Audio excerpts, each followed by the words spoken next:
여러분이 혹시 토마스 에디슨이라는 사람에 대해서 들어보셨죠? 예. 우리가 잘 아시는 대로 어떤 사람이죠? 미국의 발명 왕이지 않습니까? 예. 그래서 아주 우리가 잘 아시는 일례로 그가 전구를 발명할 때 이 전구 안에 들어가는 이 필라멘트를 1만 번의 실패 끝에 찾아냈다라는 그 얘기는 아주 잘 알려진 이야기지 않습니까? 그런데 한 번은요, 그가 이제 죽고 나서 몇 년 후에 그가 살아 있었을 때 자신이 잠가두었던 이 책상 서랍을 이렇게 열고 공개하는 일이 있었다고 합니다. 그런데 서랍에서요, 여러 가지 물건이 나왔는데 그 나온 물건 중에서 특별하게 보이는 종이 한 장이 있었다고 합니다. 그 종이에는 다음과 같은 글이 적혀 있었는데요. 제가 그대로 읽도록 하겠습니다. 캄캄한 곳에 떨어졌을 때는 요나를 생각하라. 그는 캄캄한 뱃속에 떨어져 버렸지만 끝내 아무 이상 없이 나오고야 말았다. 어려움에 처하더라도 낙심하지 말라는 뜻이지 않습니까? 분명 우리가 인생을 살다 보면요, 어려움을 겪을 때가 있지요. 원하든 원하지 않든 분명히 어려움을 겪을 때가 있습니다. 그러나 우리는 그런 어려움을 만나더라도 결코 낙심해서는 안 됩니다. 여러분 왜 그렇습니까? 낙심하면 결국은요, 우리 스스로에게, 특별히 우리가 영적으로 어떻습니까? 큰 피해와 해악을 입지 않습니까? 일례로 우리 한번 엘리야를 한번 생각해 보시기 바랍니다. 이 엘리야가 어떤 사람입니까? 하늘에서 불을 내릴 수 있는 정도의 큰 믿음을 가진 사람이죠. 여러분 기억나시죠? 그런데 그가 낙심에 빠지자 어떤 일이 벌어졌습니까? 그냥 로뎀나무 밑에 가서 죽어야 되겠다, 그런 생각을 가졌죠. 그렇게 절망했습니다. 또 예수님의 제자들 한번 생각해 보시기 바랍니다. 예수님께서 승승장구하셨을 때는 예수님의 제자들도 힘이 났었죠. 그러나 3년 반 따라다니고 나서 보니까 예수님께서 마지막에 너무 힘없이 빌라도의 손에 붙들려서 죽으셨죠. 제자들은 예수님께서 이렇게 너무 힘없이 돌아가시자, 그분이 부활하실 것을 확실하게 믿지 못하는 상황에서 낙심하여서 지금까지 예수님과 함께 해오던 모든 사역을 내버리고 그들은 다 흩어져서 고향으로 돌아갔다라는 사실을 우리는 잘 알고 있습니다. 이처럼 낙심은 영적으로 우리에게 큰 손실을 줄 수 있습니다. 그렇다면 우리는 이런 낙심을요, 어떻게 극복할 수 있을까요? 오늘 본문 말씀이 이에 대한 답을 주고 있습니다. 즉 어려운 일에 빠져서 낙심하게 되었을 때 이 문제를 해결할 수 있는 바로 그 방법들을 우리에게 제시해 주고 있습니다. 그래서 오늘 우리는요, 어려운 상황으로 인해서 크게 낙심되었었을 때 이를 극복하는 방법을 오늘 시편 기자의 그 고백을 통해서 그 내용들을 한번 살펴보는 시간을 갖도록 하겠습니다. 분명히 우리가 인생을 살다 보면 어려움이 찾아올 때가 있습니다. 그러다 보면 나도 모르게 저절로 낙심도 찾아올 때가 있죠. 오늘 시편 기자가 바로 42편의 기자가 바로 그런 상황 가운데 놓여 있는 것을 우리에게 가르쳐주고 있죠. 우리 42편을 쭉 읽어보시면 시편 기자가 과연 어떤 일 때문에, 어떤 어려움 때문에 그가 낙심된 상황에 있는지, 또는 그것으로 인해서 깊은 고통을 당하는지는 알 수가 없습니다. 그러나 그는 자신의 깊은 고통과 낙심을 지금 시로써 아주 애절하게 그것을 잘 표현하고 있죠. 그래서 한 성경학자는요, 이 시편보다 인간의 아픔을 고통스럽게 표현한 시편은 없다라고까지 그렇게 이야기하고 있습니다. 그래서 이 시편은 역시 이 계속된 박해 때문에, 우리 초대교회 때 아시지 않습니까? 그 카타콤에 숨어 살았던, 또 거기서 집회를 가졌던 우리 초대교회 성도들이요, 낙심될 때마다 가장 애창했던 그런 시편이었다고 합니다. 옛날에는 우리가 찬송가가 지금 같은 찬송이 없어서 이 시편에다가 단순한 음을 달아서 이렇게 찬송을 불렀다고 하는데, 이 시편을 가장 애용했다고 합니다. 오늘 시편 기자는 어려움으로 인해서 낙담에 처할 수밖에 없었지만 이를 극복하는 방법을 순서대로 우리에게 그것을 잘 보여주고 있습니다. 그래서 1절부터 우리가 앞으로 살피겠지만 4절은 첫 번째 방법을 우리에게 가르쳐주고 있고요. 그 다음 6절부터 8절은 두 번째 방법을, 그 다음에 마지막으로 9절부터 11절은 이 세 번째 방법을 이렇게 순서대로 우리에게 그것을 가르쳐주고 있습니다. 그래서 이 순서대로 한번 오늘 본문을 한번 살펴보도록 하겠습니다. 가장 먼저 1절부터 4절이 말하는 첫 번째 방법을 살펴보겠는데요. 이 첫 번째 방법은 어떤 것이 되냐면 바로 우리가 낙심됐었을 때 과거의 은혜를 기억하는 것이 필요하다라는 것을 우리에게 말씀해주고 있습니다. 즉 우리가 낙심이 되었었을 때요, 하나님께서 우리에게 과거에 베풀어 주셨던 은혜를 그것을 다시 한번 생각해 보라는 것이죠. 그래서 하나님께서 우리에게 과거에 베풀어 주셨던 은혜를 생각할 때 낙심을 이길 수 있다는 것이죠. 사실 하나님께서는 우리에게 이 좋은 일만 허락하시는 것이 아니라, 좋은 일만 주시는 것이 아니라 어려운 일을 때때로 허락하실 때도 있습니다. 여러분 이 사실 믿으시지요? 좋은 일만 주실 때도 있지만 또한 때때로는요, 좋은 일만 주시는 것이 아니라 어려운 일을 허락하실 때도 있죠. 형통함도 주시고 때때로는 고난도 허락하신다는 것이죠. 그런데 흥미로운 사실은요, 하나님께서는 이 형통함과 이 고난을 두 가지를 골고루 사용하신다는 겁니다.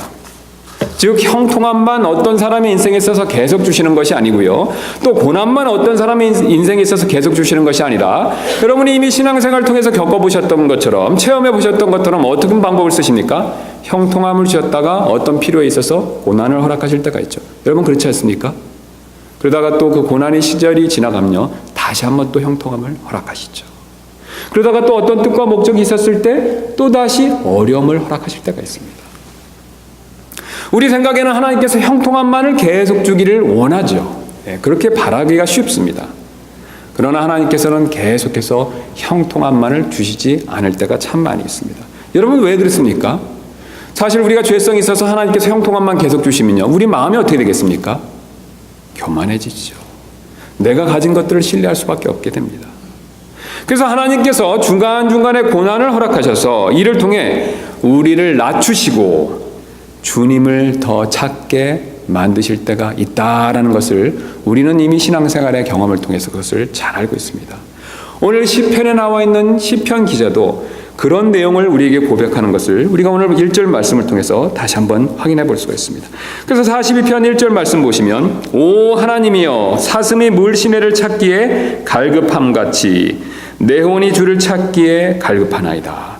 지금 어떤 문제 때문인지는 모르지만요, 어쨌든 이 시편 기자는 어려움을 겪고 있습니다. 그래서 그 어려움으로 인해서 누구를 찾고 있습니까? 주님을 찾고 있죠. 그런데 흥미로운 사실은 주님을 찾고 있는데 그 주님을 찾는 그 모습을 무엇에 비유하고 있습니까? 사슴에 비유하고 있습니다. 이 사슴이라는 동물이 물론 캐나다에는 사슴이 많지만요, 더 그보다 큰 종류도 있지만 우리 한국을 기준으로 했을 때 사슴이 흔치 않은 동물인데 이 이스라엘 땅에는 사슴이 의외로 많다고 합니다. 그래서 이 이스라엘 사람들은요, 이 사슴의 습성에 대해서 잘 아는데 이 사슴이란 동물은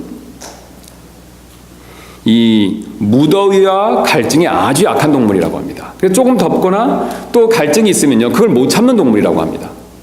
그래서 지금 시편 기자가 바로 정확히 그 모습을 빗대서 자신의 모습을 얘기해주고 있죠.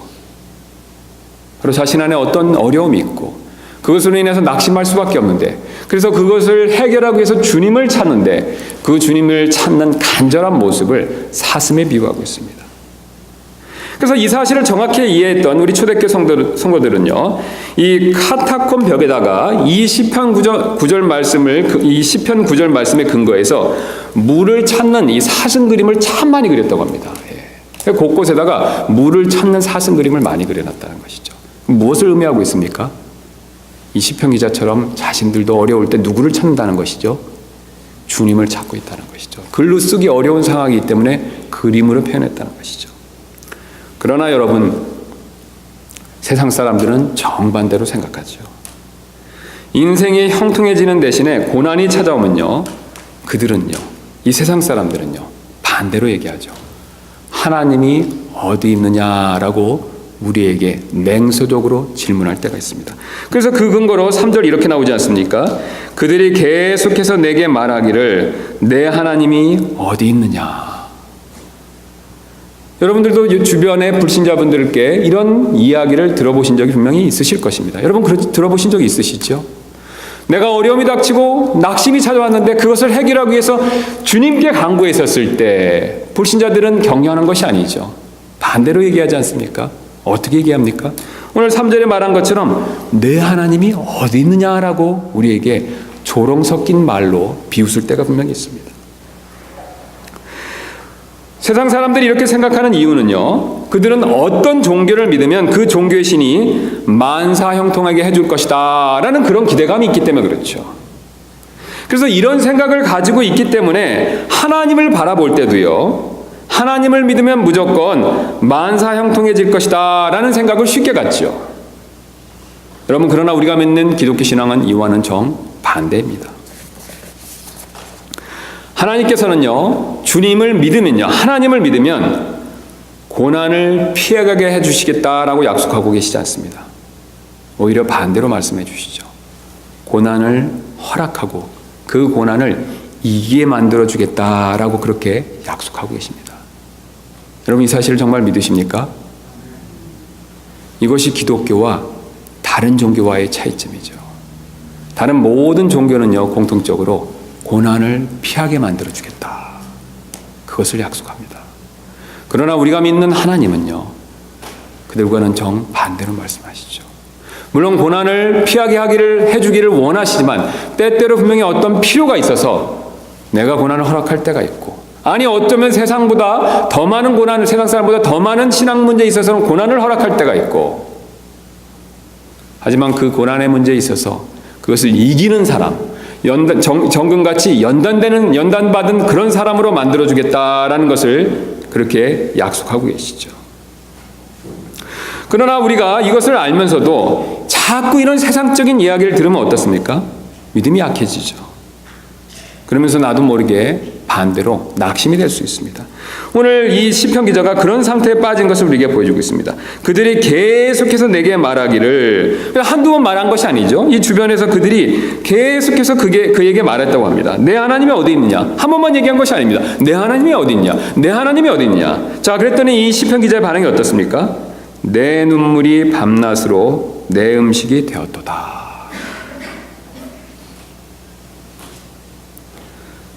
바로 자신도 모르게 그런 세상 사람들의 이야기를 듣고 믿음이 약해져서 낙심하는 모습을 잠깐 보여주고 있습니다. 자, 이럴 때 낙심을 이기는 방법이 이어서 4절에 나오고 있습니다. 바로 그 4절에 나오는 방법이 어떤 것이 되냐면요, 과거의 은혜를 기억하라는 것이죠. 지금 시편 기자는 과거에 하나님의 집에 가서 하나님을 경배할 때 받았던 그런 어떤 영적인 은혜를 기억하고 있습니다. 그래서 4절 말씀 다시 보시면, 내가 전에 그 무리 곧 거룩한 날을 지킨 무리와 함께 기쁨과 찬양의 소리를 내며 하나님의 집에 갔으므로, 그 다음 뭐라고 말씀하고 계십니까 여러분? 이 일들을 기억할 때 내가 내 혼을 내 속에 쏟아내는도다. 여러분, 지금 그가 무엇을 기억하고 있습니까? 현재가 아니라요, 과거에 주님을 경배했었을 때, 특별히 주님의 집에서 그 주님을 올바르게 예배했었을 때 주님께로 받았던 은혜에 대한 그 기억을 얘기하고 있죠. 사실 이처럼 여러분, 우리가 낙심이 되었었을 때요, 과거에 주님이 주셨던 은혜를 기억하면 힘이 날 수 있습니다. 여러분, 왜 그렇습니까? 이 과거에 힘들 때 은혜를 베푸셨던 하나님이요, 이번에도 은혜를 베푸실 것이다 라는 확신이 저절로 생기기 때문에 그렇죠. 그래서 확신 때문에, 그런 확신 가운데서 우리는 낙심을 이길 수 있다는 것입니다. 정확하게 야곱이 이를 경험한 적이 있었는데, 우리 창세기 가서 잠깐 확인해보는 시간 갖도록 하겠습니다. 창세기 34장 되겠습니다.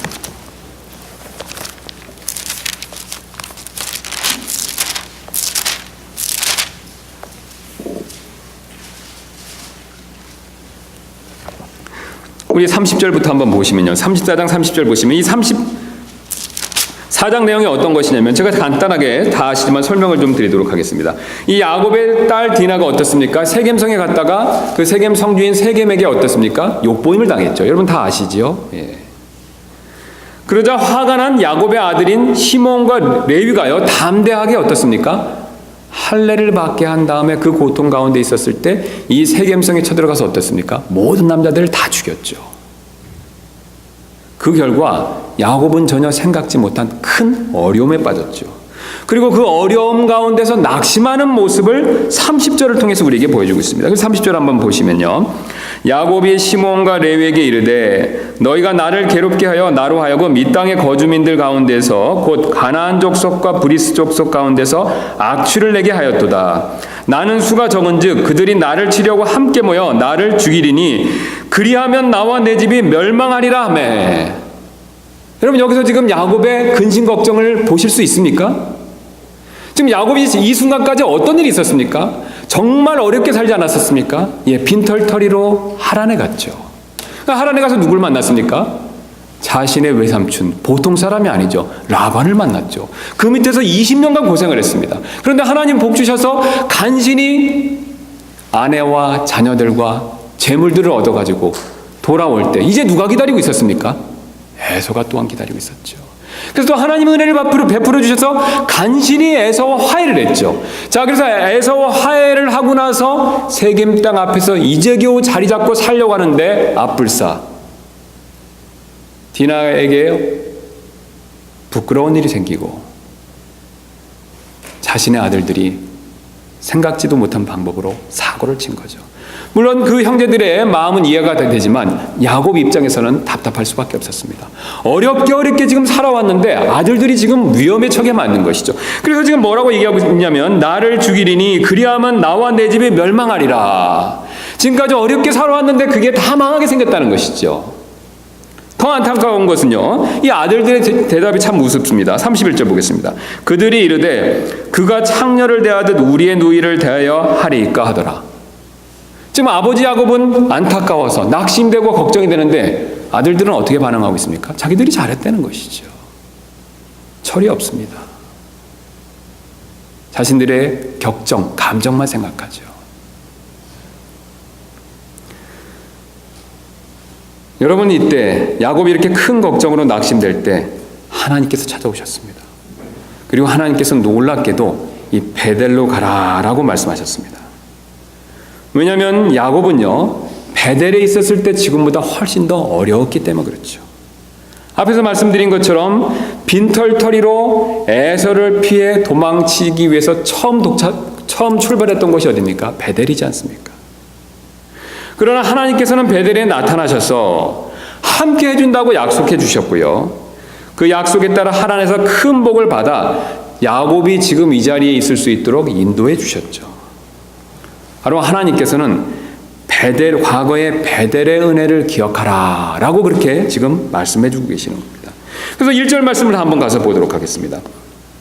하나님께서 야곱에게 이르시되 일어나 베델로 올라가서 거기 거하며 내가 내 형 에서의 얼굴을 피하여 도망하던 때에 내게 나타났던 하나님에게 거기서 제단을 쌓으라 하시니. 여러분, 참 놀랍지 않습니까? 지금 나타난 하나님이 아닙니다. 어떤 때 나타났던 하나님이라고 하나님께 제단을 쌓으라고 얘기하고 있습니까? 이게 베델에 나타났던 하나님께 제단을 쌓으라는 것이죠. 여러분, 이것은 하나님께서 무엇을 가르쳐주고 계십니까? 내가 과거에 베풀었던, 베델에서 베풀었던 은혜를 기억하라는 것이죠. 자, 그러다 야곱의 반응이 재밌는데요. 2절 말씀 보도록 하겠습니다.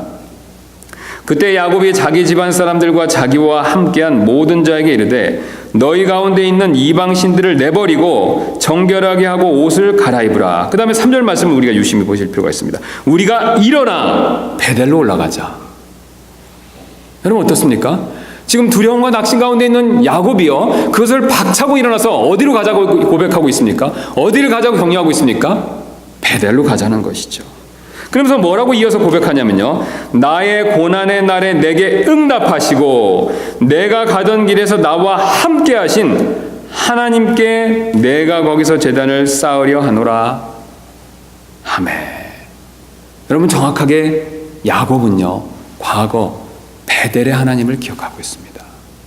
과거 자신에게 은혜를 베풀어 주셨던 그 하나님을 기억하고 있다는 것이죠. 여러분, 사실 우리도 마찬가지가 됩니다.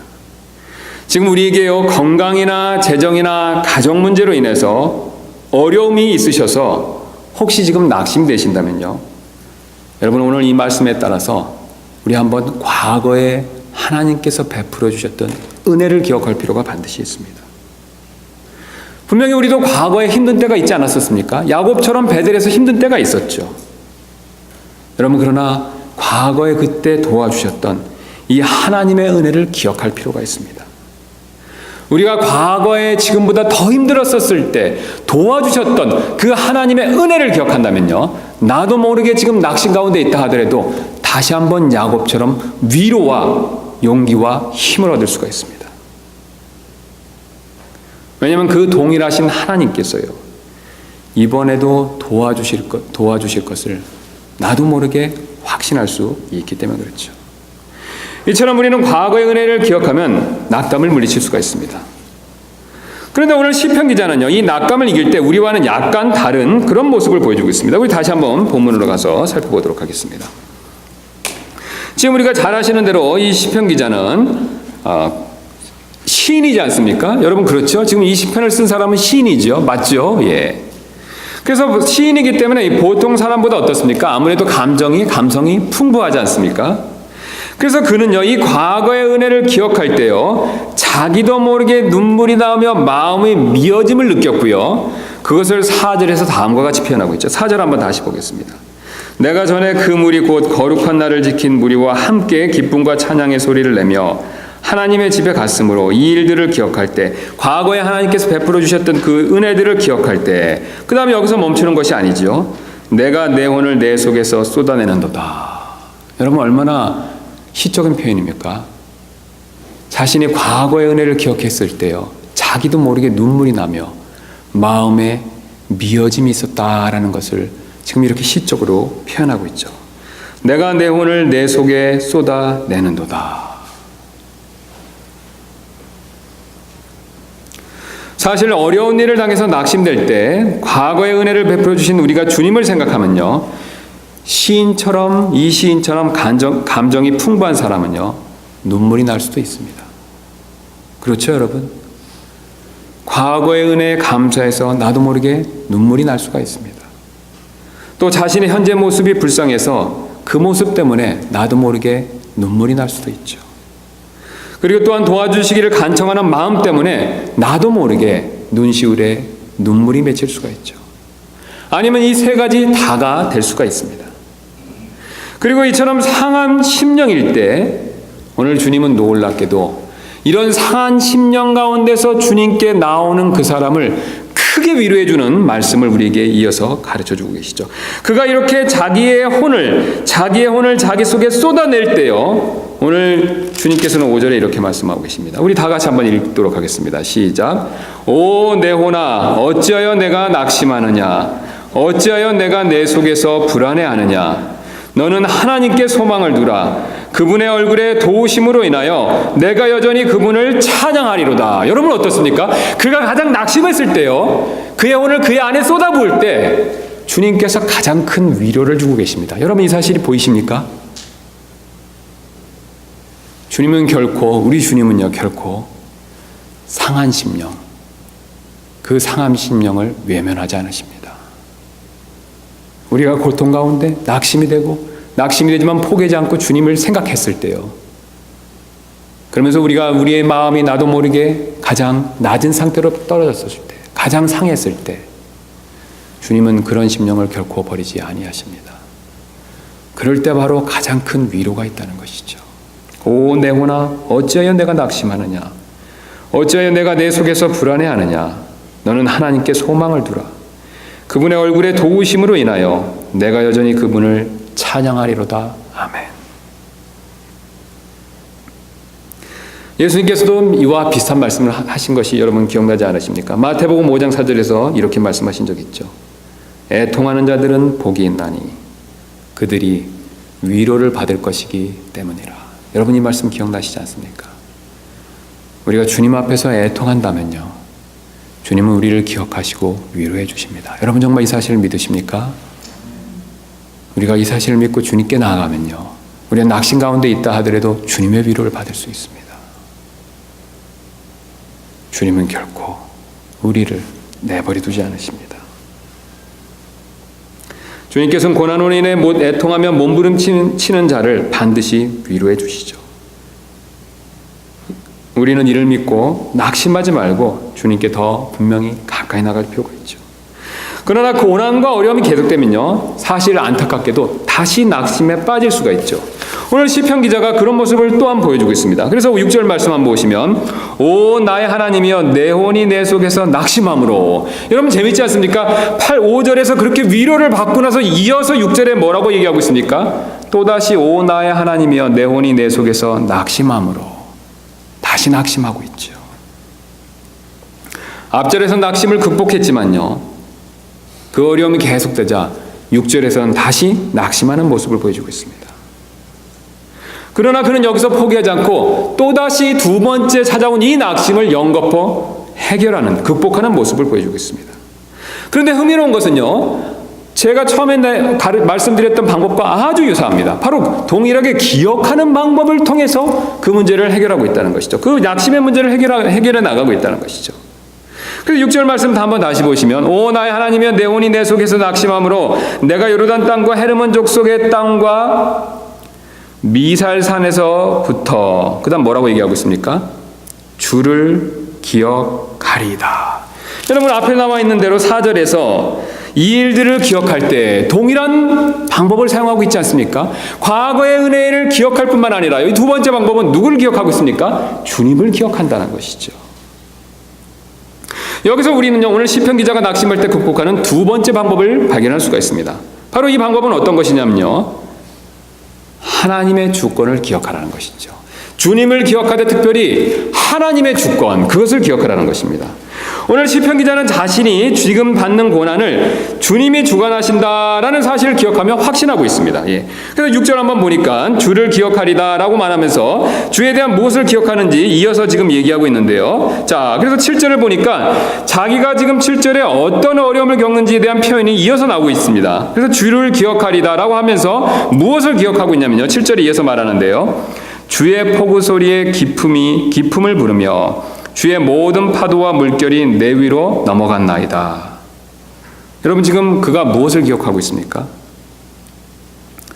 바로 자신이 어려움 가운데 있는 모습을, 그것을 토로하면서 이 모든 문제가 사실은 주님의 주권 안에 있다라는 것을 지금 우리에게 보여주고 있죠.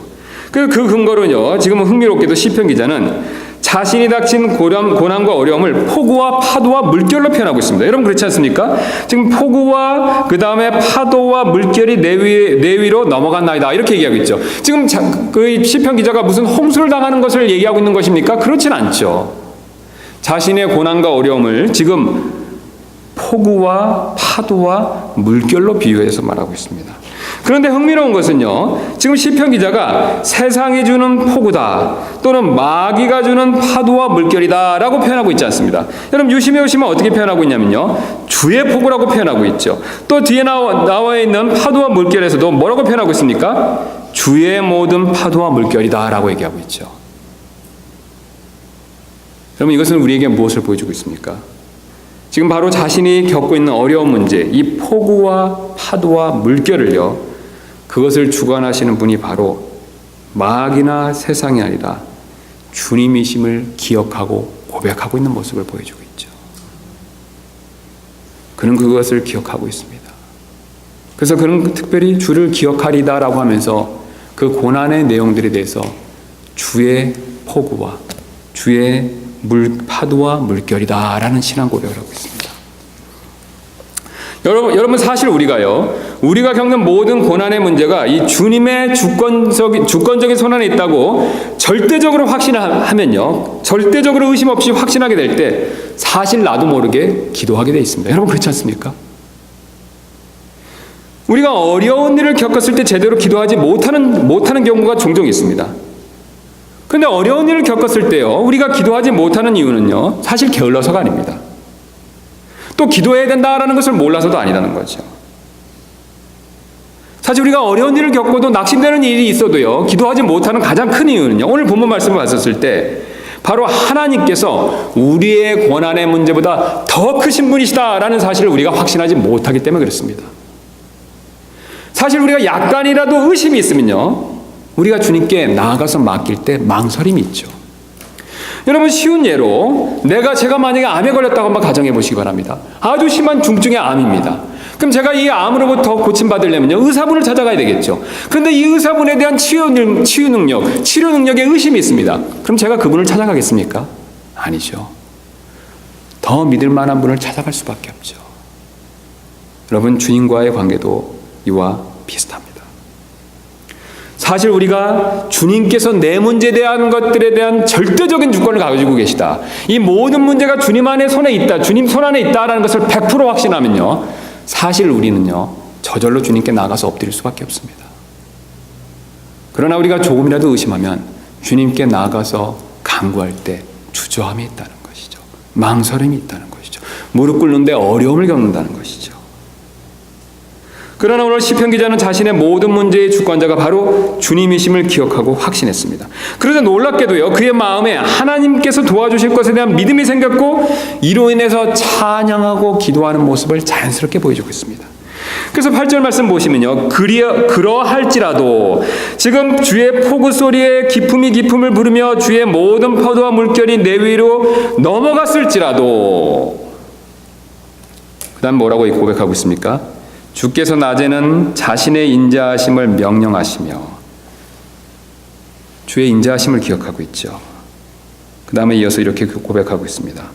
밤에는 그분의 노래가 내게 있으며 내가 내 생명의 하나님께 기도하리로다. 아멘. 여러분, 자연스럽게 주님을 찬양하며 기도하는 모습을 보여주고 있습니다.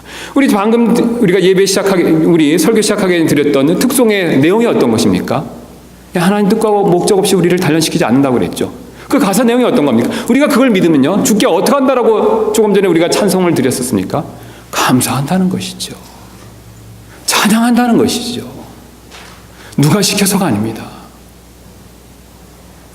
내 모든 문제가 주님 손에 있다는 것을 100%, 1000% 하나도 의심 없이 확신할 때 우리는 저절로 나도 모르게 주님을 찬양하며 감사하며 주님께 엎드려 간구할 수 있습니다. 그러나 때때로 우리의 기도가요, 속히 응답되지 않을 때도 많이 있죠. 여러분, 그런 경험이 있으시죠? 그럴 때 우리는 역시 연약한 인간인지라 다시 한번 또 낙심할 수가 있습니다. 시편 기자가 바로 지금 그런 상황을 겪고 있죠. 9절 말씀 보겠습니다. 내 생명 하나님께 기도하리로다라고 얘기하면서 9절에 이렇게 얘기하고 있죠. 내 반석이신 하나님께 내가 말하기를 주께서 어찌하여 나를 잊으셨나이까. 기도했지만 응답이 속히 되지 않자 주님께서 어떻게 나를 잊으셨습니까? 라고 다시 한번 낙심하면서 주님께 고백하는 모습을 보여주고 있습니다. 게다가 이번에는 영적인 원수들도 덩달아서 그를 낙심시키는 모습을 보여주고 있죠. 그래서 10절에 9절부터 이렇게 이어서 얘기하고 있습니다. 내가 어찌하여 원수의 학대로 인해 애곡하며 다니나이까 하리로다. 10절입니다. 내 원수들이 내 뼈를 찌르는 칼같이 나를 모욕하며 날마다 내게 말하기를 내 하나님이 어디 있느냐 하는도다. 또다시 낙심되는 얘기를 듣고 있죠. 자신의 원수들로부터요. 앞에서는 그들이라고 얘기하고요, 지금은 자신의 원수들이라고 얘기합니다. 지금 영적인 어떤 원수들로부터 어려움을 당하고 있는 것을 보여주고 있죠. 그러나 오늘 흥미롭게도 시편 기자는 이러한 낙심을 또 한 번 극복하는 것을 우리에게 보여주고 있습니다. 그래서 11절에 그 마지막 방법을 가르쳐 주는데, 이 마지막 방법은 어떤 것이냐면 바로 하나님의 음성에 귀를 기울이는 것이죠. 우리가 사실 하나님의 음성에 귀를 기울이기 위해서는 먼저 부정적인 말에 귀를 기울여서는 안 되죠. 여러분, 그렇지 않습니까? 하나님 말씀에 귀를 기울이기 위해서는요, 사실 그 전에 이 부정적인 얘기를 들으면 안 됩니다. 여러분, 왜 그렇습니까? 이 부정적인 불신의 내용들, 그런 내용들을 들으면 어떻습니까? 낙심이 더 되죠. 여러분, 그렇죠. 사실 우리 주변에서 가장 부정적인 말을 잘하는 존재가 있죠. 바로 마귀입니다. 그의 호칭 중에 하나가 뭐냐면 고소하는 자입니다. 정죄하는 자라는 것이죠. 부정적으로 말하는 자라는 것이죠. 그는 우리가 구원받고 완전히 의인이 되는데도 불구하고 우리를 부정적으로 말하는 자입니다. 그래서 욥기 2장 3절에서는요, 까닭 없이 그를 멸하게 하려고 했느냐라고 하나님이 책망하시죠, 마귀를요. 그래서 마귀의 특기는 거짓말이고요, 마귀의 취미는 부정적으로 말하게 하는 것이죠. 그러므로 우리가 마귀의 이 부정적인 말에 귀를 기울여서는 절대로 안 됩니다. 지금 시편 기자도 이런 부정적인 말을 듣는 상황이 됐죠. 그래서 42장 아까 10절에 뭐라고 얘기하고 있습니까? 내 원수들이 내 뼈를 찌르는 칼같이 나를 모욕하며 말하기를 내 하나님이 어디 있느냐. 원수들이라고 얘기하고 있지 않습니까? 바로 이 자신의 영적인 원수들의 가장 대표적인 존재가 누굽니까? 마귀가 되지 않습니까? 여기서만 멈추지 않습니다. 그의 원수가 또 있죠. 바로 누구냐면 자신 안에 있는 자아로부터 부정적인 말에 귀를 기울일 때가 있습니다. 자아로부터 나오는 부정적인 말에 귀를 기울여서는 안 된다는 것이죠. 이 보아전쟁 중에, 여러분 보아전쟁 아시죠? 예. 한 사람이 아주 특이한 죄명으로 군인 한 명이 유죄 판결을 받은 적이 있었다고 합니다. 죄명이 어떤 것이냐면요, 낙담시키는 자다라는 죄명이었었습니다. 그는 군인들 사이를 돌아다니며 적이 얼마나 강한가, 왜 방어하기 어려운가, 또 이 도시는 필경 점령될 것이다 라고 이런 여러 말을 떠벌리고 다녔다고 합니다. 그래서 그는 총을 사용하지도 않았는데요, 그럴 필요도 없었는데 모든 사람들을 다 싸우지 않게 무기력하게 만들었다는 것이죠. 여러분 왜 그랬습니까? 그의 말이요 군인들 모두를 낙담시켰기 때문에 그렇습니다. 사실 여러분, 이 병사처럼 우리 안에 있는 죄된 자아도 항상 우리 자신에게 부정적인 말을 할 때가 참 많이 있죠. 비록 구원받았지만 죄된 옛 습관이 여전히 남아있기 때문에 쉽게 부정적인 말을 내 스스로 할 때가 참 많이 있습니다.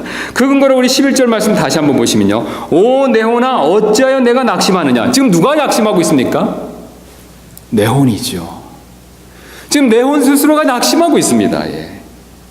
어찌하여 내가 내 속에서 불안하느냐. 내가 내 속에서 불안하느냐. 혼이라고 얘기하고 너라고 얘기하고 있습니다. 바로 내 안에 있는 자아를 얘기하고 있죠.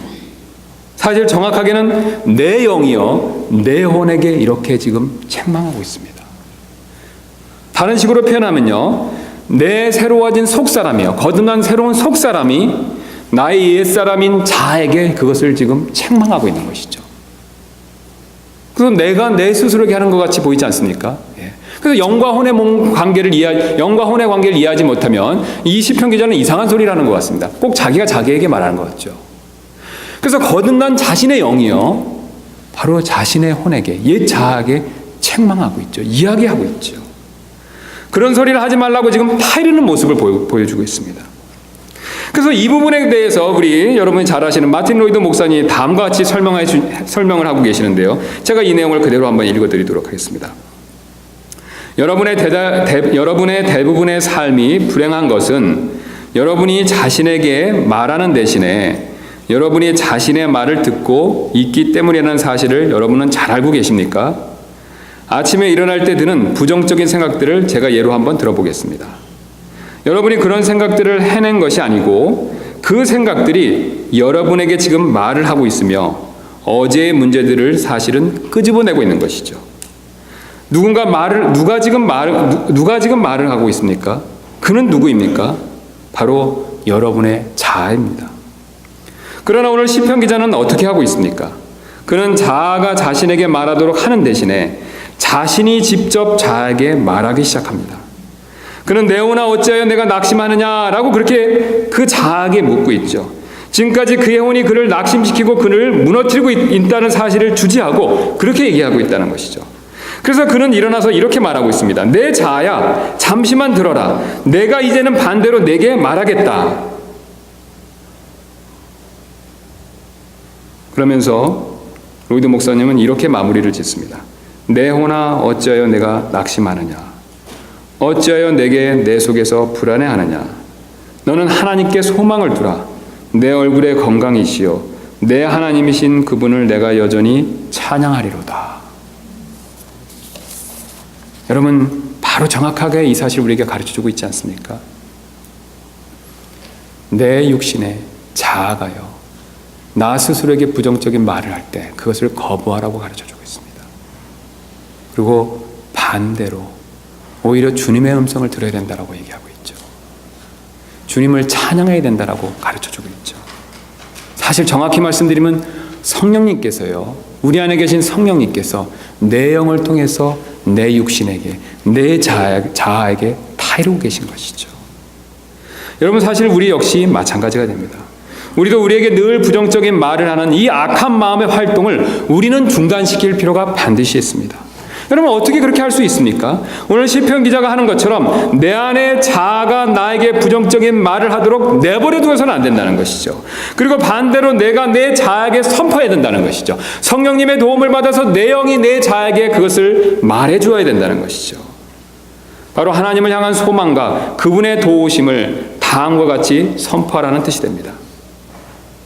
그래서 우리가 시편 이 11절 이 내용이에요. 여러분 각자 이름을 넣고 한번 다시 한번 읽어보시기 바랍니다.